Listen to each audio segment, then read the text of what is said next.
사람 몸보다 큰 솥에서 음식을 튀기고 대형 팬에서는 쉴 새 없이 음식을 굽고 부칩니다. 급식 노동자들은 고온의 조리 과정에서 나오는 발암 물질인 조리흉과 식기세척을 위해 쓰는 화학 물질 등에 노출돼 왔습니다. 2021년 학교 급식실 종사자가 처음으로 폐암 산재 인정을 받은 이후 지금까지 산재 인정 사례는 50명을 넘겼습니다. 폐암 자체가 지금 일반 여성들에 비해 35배나 나오고 있잖아요. 빠른 시일 내에 어떠한 대책을 단기 대책이라도 세우지 않는다면 진짜 저희 급식 노동자가 지금 계속 있겠느냐. 국회 강득구 의원실은 전국 시도교육청이 조사한 학교 급식실 노동자 4만 2천여 명의 PET 검사 결과를 처음 공개했습니다. 폐암이 의심되는 급식 노동자는 341명에 달합니다. 이 가운데 3명은 이미 폐암이 확진됐고 99명은 폐암이 매우 의심된다는 소견이 나왔습니다. 전체 검사 인원 10명 가운데 3명 수준인 13,000여 명은 폐결절 등의 이상 소견을 보였습니다. 환기 시설 개선을 위한 예산 계획을 수립하겠다고 밝혔지만 근본적인 해법이 아닙니다. 적정한 인력 확보 및 그리고 식수 인원 조정, 그리고 학교 급식 작업 환경의 환경 시설 개선, 그리고 안전 보건 체계 구축, 그리고 산업안전보건위원회의 실질화 대책 등이 교육부는 이달 안에 급식 노동자들의 검진 결과와 관련 대책을 발표할 것으로 알려졌습니다. 교육당국의 적극적인 해결책 마련이 필요하다는 목소리가 커지고 있습니다. EBS 뉴스 박광주입니다. 동이 트지 않은 새벽. 폐암 말기를 진단받고 8년째 투병 중인 정태경 씨는 오늘도 교회를 찾습니다. 간절히 기도합니다. 태경 씨에게 폐암을 안겨준 건 18년간 근무한 학교 급식실. 우리 아들은 공부를 하고 저는 급식을 한다. 그런 게 좀 자랑스럽게 했어요. 고온의 조리 과정에서 나오는 발암 물질, 조리흉과 함께 식판을 세척할 때 사용하는 독한 화학약품이 문제였습니다. 튀김이라든가 이런 거는 똑같이 하고 워낙 많은 분량의 양을 하고 약을 쓰고 하니까 빨리빨리 그게 나가질 않는 거예요. 지금까지 폐암으로 산재를 인정받은 학교 급식 노동자는 모두 50명.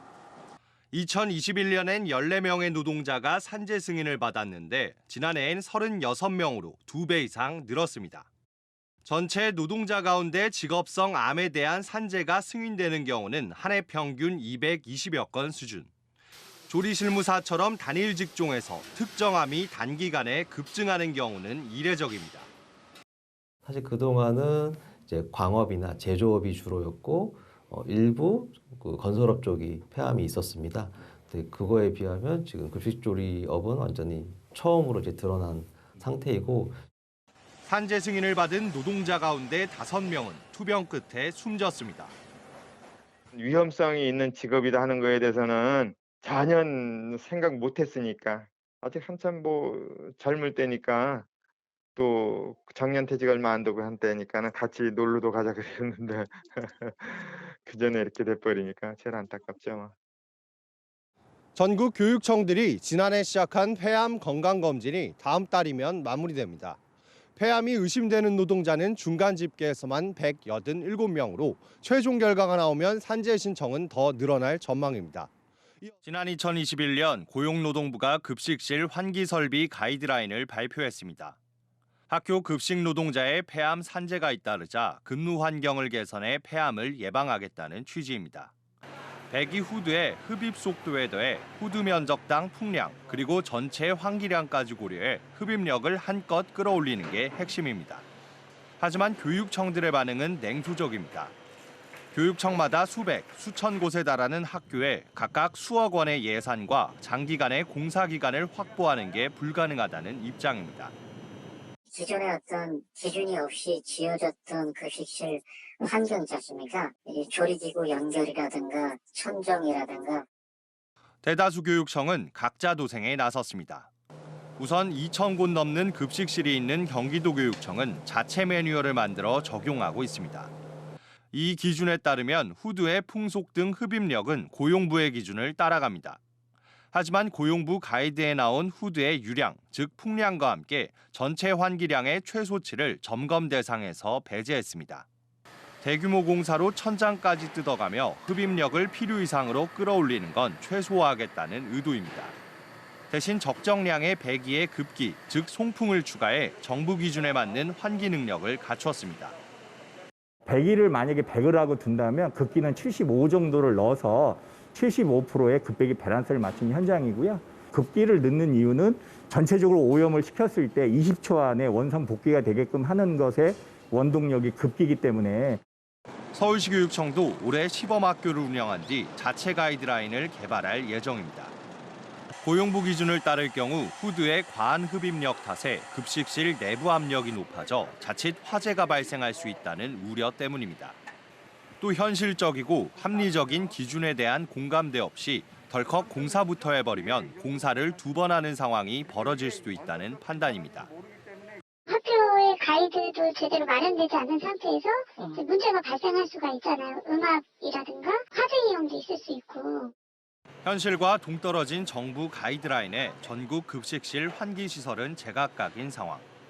고용부 기준을 설계한 연구팀은 장기적으로 급식실을 개선하기 위해선 가이드라인이 필요하다고 설명했습니다.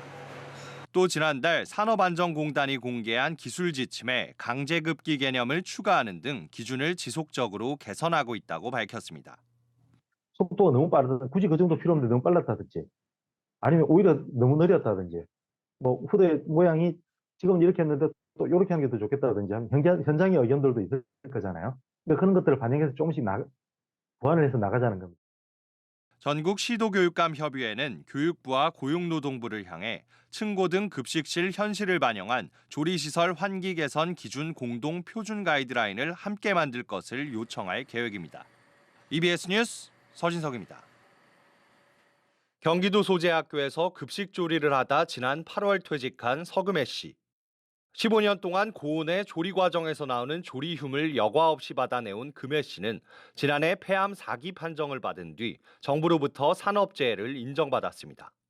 지금까지 폐암으로 산업재해가 승인된 학교 급식실 노동자는 모두 50명. 산재를 인정받고 사망한 노동자는 5명입니다. 꿈에도 생각 안 했는데 폐암 4기라고 하시더라고요. 이제 하늘이 무너졌죠. 남들처럼 일하고 싶은데. 올해 최초로 급식 노동자를 대상으로 진행되고 있는 폐암 검진 결과 지금까지 6개 교육청에서 폐암 의심 등 최소 1,600여 명이 이상 소견을 보였습니다. 이런 가운데 전국 학교 비정규직 연대회의가 내일 파업에 돌입합니다. 연대회의는 지난해부터 환기시설 교체와 패시티 검진 등 정부의 가이드라인이 전국 교육청에 권고됐지만 아직까지 제대로 지켜지지 않고 있다고 파업 이유를 설명했습니다. 또 물가가 급등하는 상황에서 교육청들이 제시한 기본급 1.7% 인상안은 실질적으로 임금 삭감안이라고 주장했습니다. 교육당국은 답이 없습니다. 21대 국회가 응답하지 않고 있습니다. 절박한 구조신고에 어느 누구도 출동하지 않고 있습니다. 비정규직 노조는 정부 여당의 교육재정 축소 움직임에도 날을 세웠습니다. 전국 교육감들이 앞다퉈 돌봄과 급식 확대를 추진하고 있는데 정부가 지방교육재정 교부금을 고등교육 예산으로 돌린다면 학생들의 교육복지가 위축될 거란 겁니다.